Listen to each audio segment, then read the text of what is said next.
Students, welcome back to our YouTube channel and online classes of KRP Public School. Today, in previous classes, I taught you about environment. Environment means our surrounding.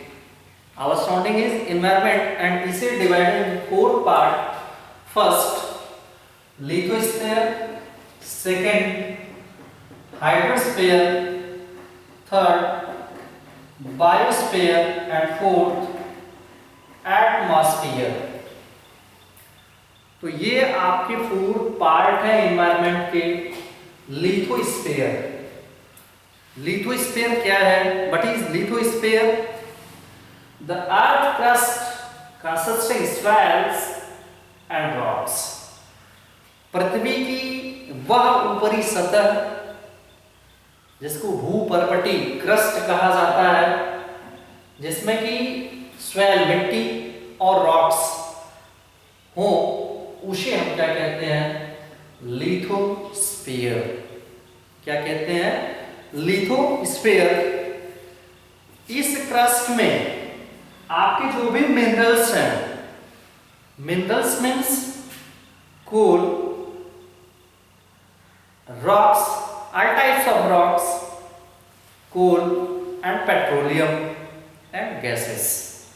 जो आपकी natural gas है वह चूना पत्थर है, slate है, संगमरमर है, मतलब तमाम प्रकार के जो पत्थर हैं वो, इसके अलावा कोयला, ये सारे जो मटेरियल हैं यह इसी सतह में पाए जाते हैं, इसी पार्ट में पाए जाते हैं आपके लिथोस्फीयर में.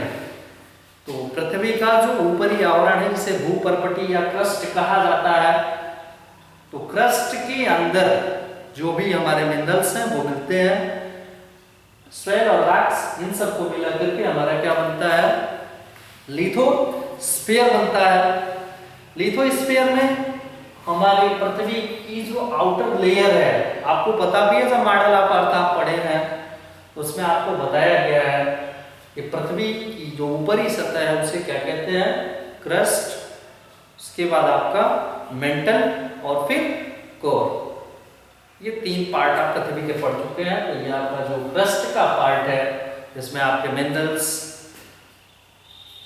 पाए जाते हैं, तो ये आपका जो है इसे ही हम लिथोस्फीयर कहते हैं. इसकी जो थिकनेस है यह लगभग 100 किलोमीटर है. यह लगभग 100 किलोमीटर तक की ये मोटी लेयर है, जो कि सबसे ज्यादा ये जो हिमालयन रेंज में ये जो लिथोस्फीयर है यह सबसे, इसकी जो मोटी लेयर है 100 किलोमीटर की, वह हिमालयन रेंज. चूंकि आपको हिमालयन रेंज हम प्रीवियस क्लासेस में ही बता चुके हैं. हिमालय और हिमालय के रेंजेस आपको पता है कि हिमालय जो है प्लेट्स के यूरेशियन और जो भारतीय प्लेट्स हैं, इंडियन और यूरेशियन प्लेट्स के आपस में दबने के कारण वह हिमालय ऊपर की तरफ आज भी उठता जा रहा है, ये आपको पता है. तो ये लिथोस्फीयर आपका ये है. सेकंड आपका है हाइड्रोस्फीयर. हाइड्रोस्फीयर क्या है? इसे वाटर स्फीयर भी कहते हैं. वाटर स्फीयर मीन्स वह हेवनली बॉडीज जो कंसिस्टेंस हो, फिलअप हो, किससे? वाटर से. It includes all the earth's water. पृथ्वी पर जो भी वाटर उपलब्ध है यह सब किसमें है? इसी हाइड्रोस्फीयर में है. चाहे वह किसी भी सोर्स से प्राप्त होने वाला हो, चाहे वह समुद्र हो, झीलें हो, नदियां हो, या ट्यूबवेल, हैंड पंप लगा करके जो हम वाटर निकालते हैं, वो सब हम कहां से निकालते हैं?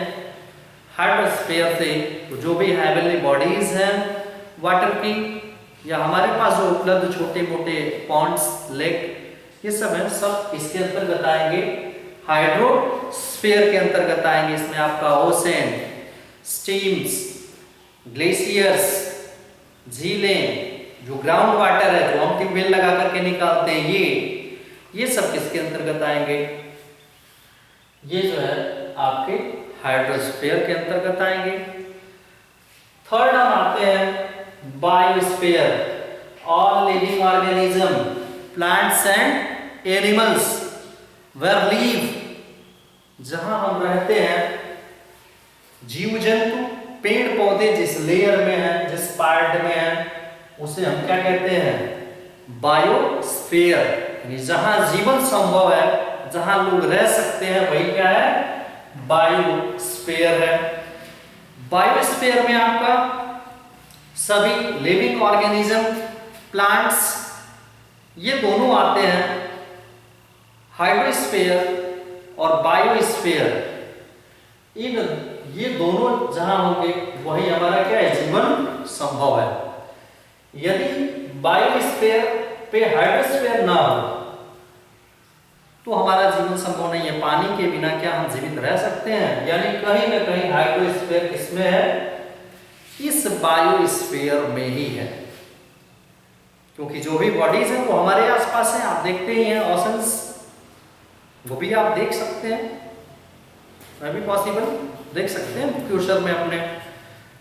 तो ये वह स्थान है, बायोस्फीयर वह प्लेस है, वह स्थान है जहां की हमारा जीवन संभव है, जहां लिविंग ऑर्गेनिज्म और प्लांट्स रहते हैं, और रहने के लिए उन्हें किसकी आवश्यकता होती है?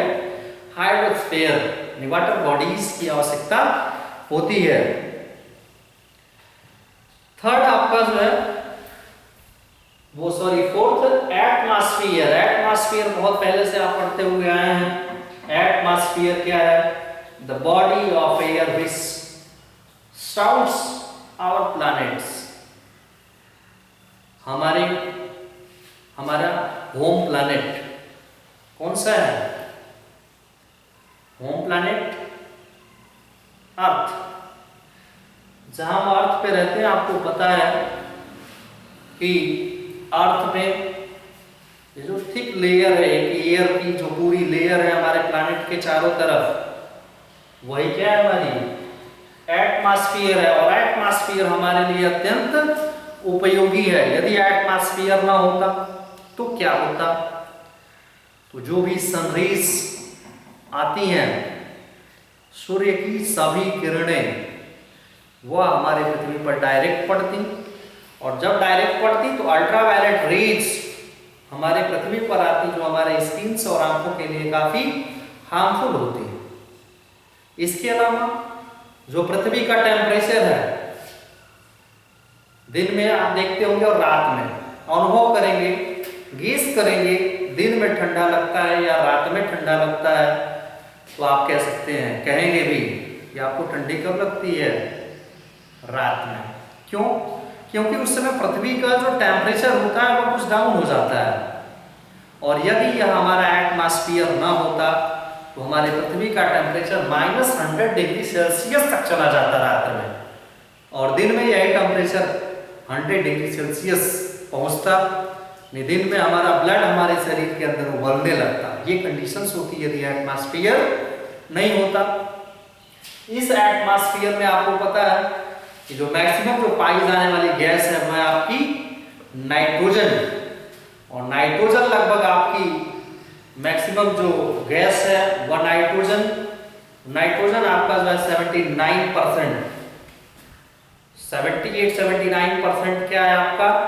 नाइट्रोजन है। 20% जो है 21% ऑक्सीजन है।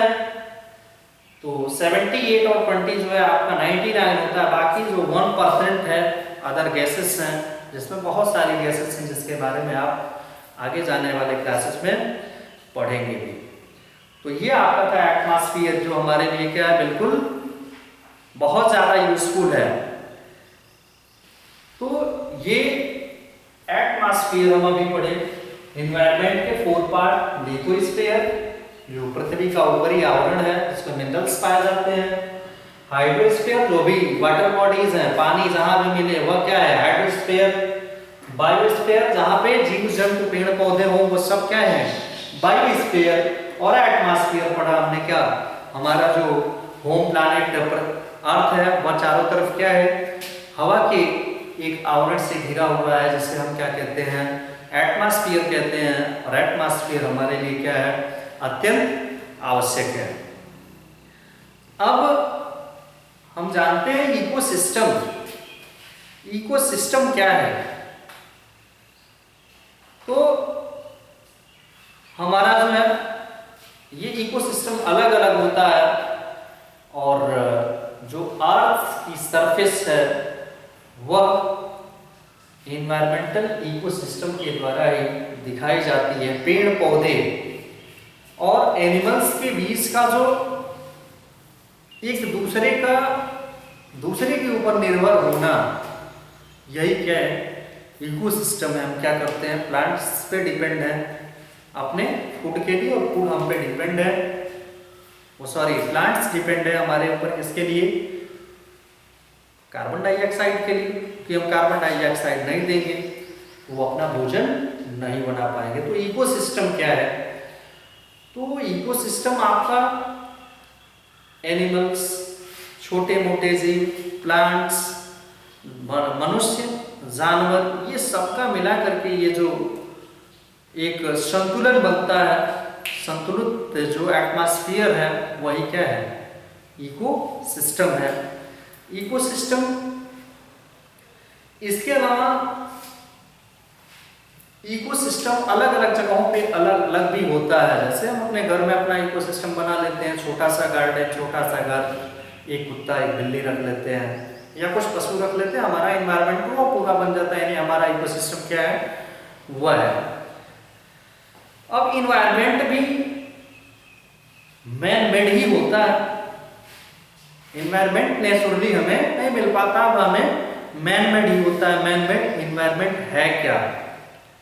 तो मैन मेड इन्वायरमेंट वह है जो क्रिएट करता है कौन? मनुष्य स्वतः करता है। तो मैन मेड इन्वायरमेंट और मैन इन्वायरमेंट इंस्ट्रक्शन और पॉल्यूशन, ये तीन चीजें आपको नेक्स्ट क्लासेस में बताई जाएंगी। तब तक के लिए आप इन लिथोस्फीयर, हाइड्रोस्फीयर, बायोस्फीयर और एटमॉस्फेयर का जो है स्टडी करेंगे। नेक्स्ट क्लासेस में आपको ecosystem, environment, types of environment और पॉल्यूशन, ये चीजें बताई जाएंगी। जिसके बाद ये आपका पहला जो चैप्टर है एनवायरनमेंट, यह कंप्लीट होगा। Thanks, have a nice day.